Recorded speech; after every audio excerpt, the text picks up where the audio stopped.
Bonjour et bienvenue dans ce petit tuto couture. Aujourd'hui, je vais vous expliquer comment transformer le patron de votre t-shirt Milk Power en un t-shirt d'allaitement à manches raglant. Pour ça, vous allez avoir besoin de papier à patron, d'une règle, d'une équerre, d'un mètre ruban et bien sûr du patron de votre t-shirt Milk Power. Si vous ne l'avez pas encore, je vous mets le lien dans la description sous la vidéo. On commence ? Pour commencer, je vous conseille d'imprimer une nouvelle version de votre patron en conservant uniquement votre taille. Pour ça, il vous suffit de cliquer sur la petite pile de feuilles sur la gauche et de décocher toutes les couches qui ne vous sont pas utiles. Imprimez ensuite le patron en taille réelle et assemblez-le. Je vais commencer par réduire la largeur de l'encolure. Qui dit manche longue dit saison fraîche et je préfère que mon t-shirt couvre un maximum de surface. Bien sûr, ce n'est pas une obligation, si vous aimez les encolures larges, vous pouvez passer directement à l'étape suivante.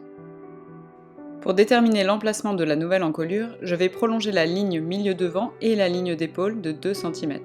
Je trace ensuite la nouvelle encolure en parallèle à l'ancienne.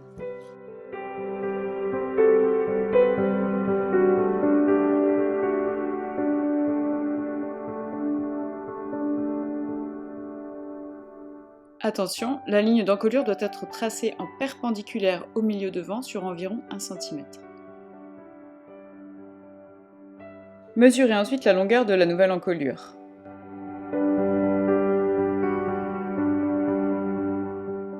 Divisez le résultat par 2 et placez un repère au milieu de la ligne.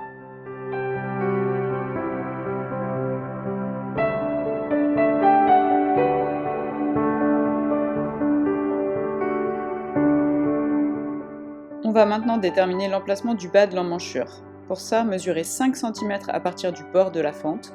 Attention, il faut partir de la ligne intérieure et pas de la valeur de couture.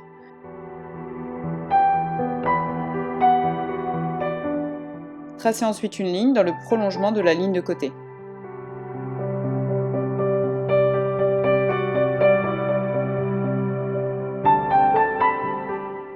Sur cette ligne, mesurez 3 cm vers le haut à partir du bord supérieur de la fente et placez un repère.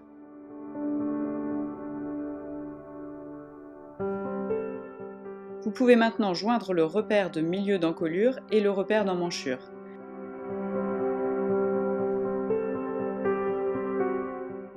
Vous allez ensuite diviser la ligne obtenue en 4 portions égales.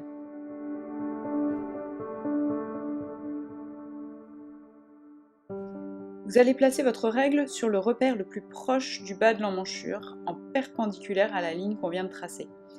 Mesurez alors 1 cm du côté du bas du t-shirt, c'est-à-dire à l'opposé de l'épaule.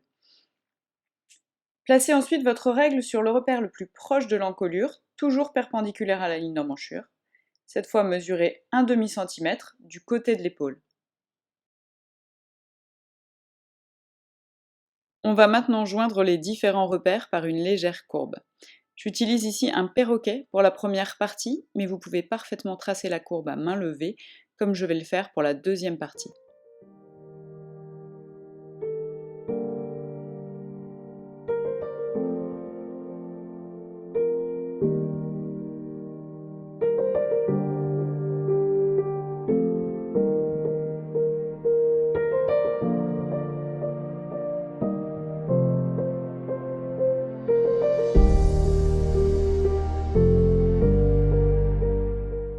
Avant d'en terminer avec le devant, je vais allonger un peu la fente pour permettre de faciliter l'allaitement.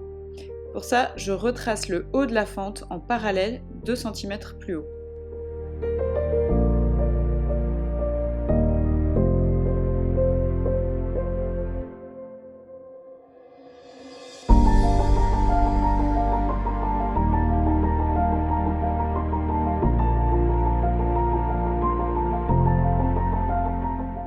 Je barre ici la ligne de fente initiale pour éviter d'éventuelles confusions au moment de la découpe. Comme j'ai allongé la fente, je vais devoir modifier l'emplacement des pressions. Pour ça, je mesure la longueur de la fente, je la divise en 3 parties égales et je note sur le patron le nouvel emplacement des pressions.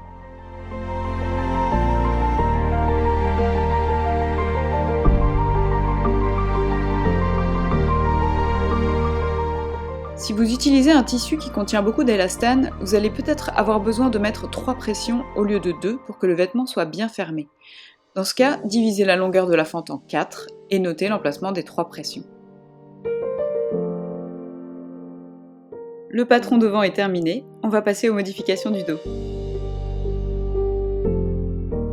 Comme pour le devant, je vais commencer par réduire la largeur de l'encolure. Je commence par allonger la pente d'épaule de 2 cm pour qu'elle corresponde à celle du devant.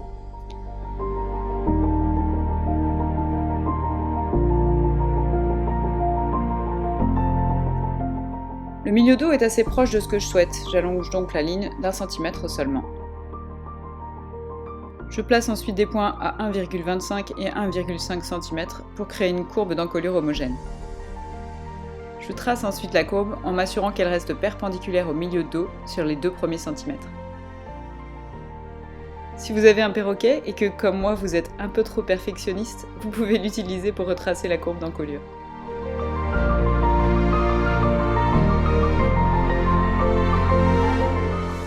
Mesurez ensuite la nouvelle encolure dos et placez un repère à la moitié de la longueur.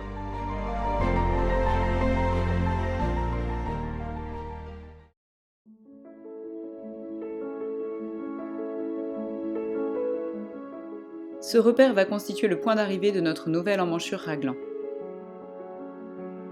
On va ensuite déterminer le point de départ de l'emmanchure au-dessous du bras.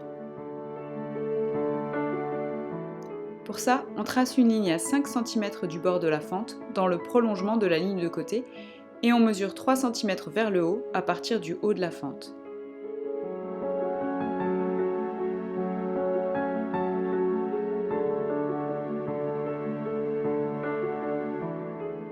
On relie ensuite les 2 repères par une droite.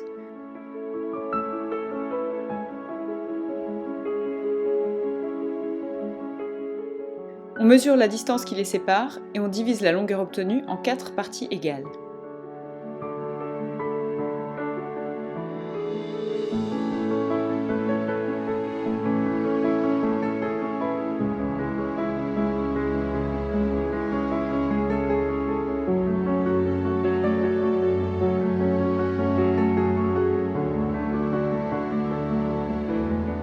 On mesure 1 cm en perpendiculaire sous la ligne au niveau du repère le plus proche du dessous de manche.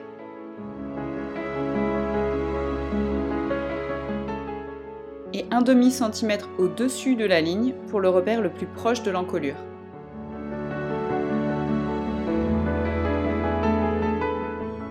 Comme pour le devant, on relie ensuite les différents points à main levée ou au pistolet.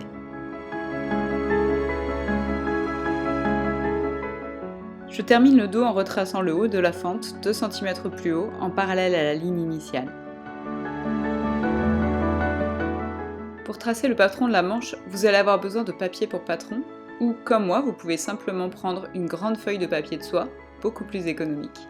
Si ça vous intéresse, je vous mets dans la description un lien vers le type de feuille que j'utilise. Prenez le patron devant de votre t-shirt et positionnez votre feuille de manière à ce que la ligne d'épaule se trouve au centre. La ligne d'épaule va nous servir de repère pour le milieu de la manche.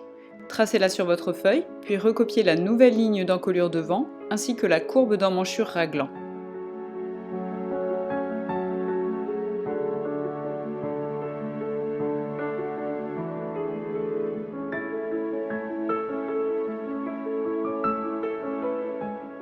Prenez ensuite le patron du dos de votre t-shirt et superposez la ligne d'épaule de la manche sur celle du dos en alignant parfaitement les lignes d'encolure.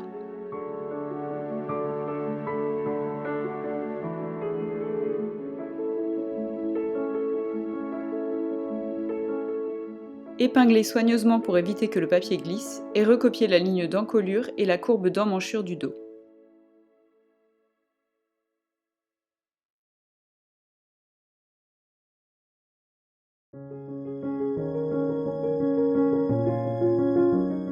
Avant de terminer la manche, prenez quelques secondes pour annoter votre patron en indiquant l'emplacement du dos et du devant.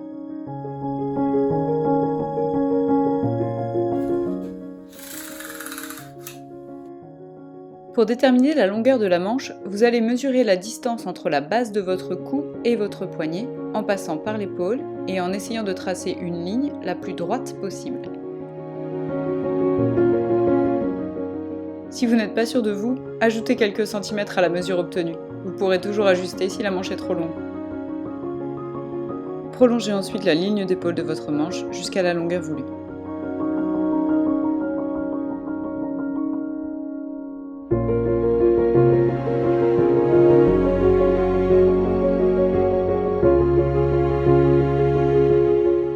A l'aide d'une équerre, tracez une perpendiculaire à la ligne d'épaule pour former le bas de la manche. Mesurez ensuite votre tour de poignet auquel vous ajouterez 3,5 cm. Répartissez ensuite la longueur obtenue de manière égale de chaque côté de la ligne d'épaule.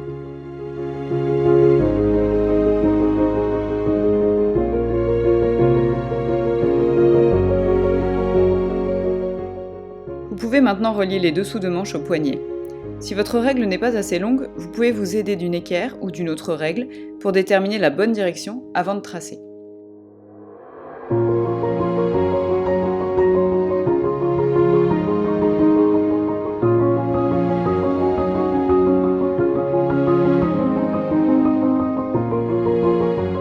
Il ne vous reste plus qu'à ajouter les valeurs de couture et le patron de votre manche sera terminé.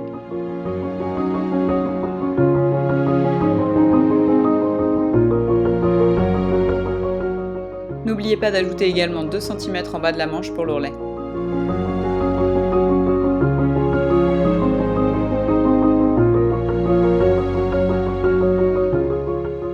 Notez que je n'ajoute pas de valeur de couture au niveau de l'encolure puisque le patron que nous avons décalqué à cet endroit la prévoyait déjà.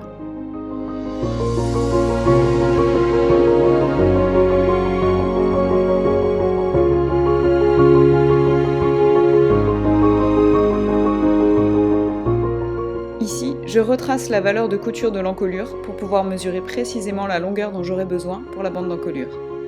Je place ensuite le mètre ruban sur la ligne que je viens de tracer et je note la longueur de l'encolure sans les valeurs de couture.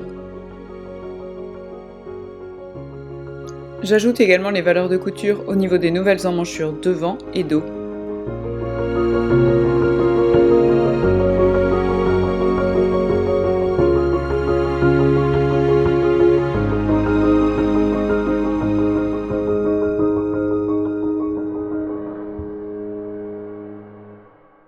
Je retrace ensuite les valeurs de couture au niveau de l'encolure et je mesure la longueur obtenue, toujours sans tenir compte des valeurs de couture.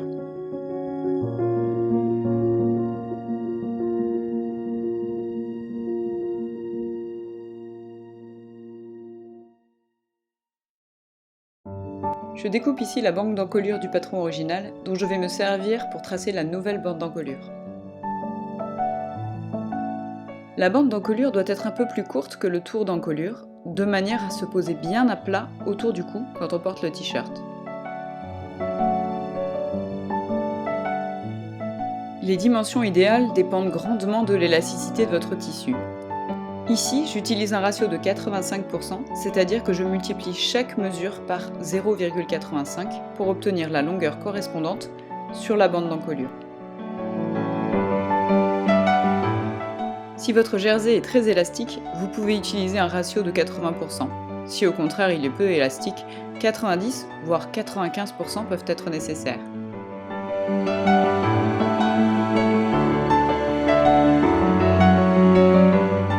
Si vous avez un doute, utilisez une chute de tissu et épinglez-la à l'encolure. La bande doit être bien étirée, mais pas au point que le bord franc commence à s'enrouler sur lui-même.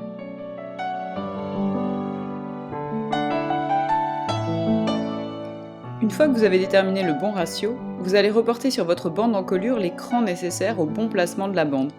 Emplacement du raglan dos, du raglan devant, du milieu devant, etc.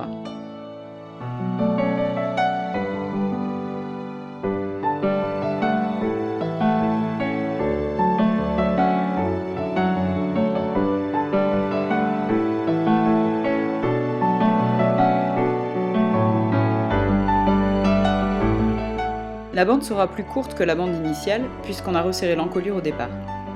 Une fois la longueur déterminée, n'oubliez pas d'ajouter la valeur de couture au niveau de votre nouveau milieu de dos.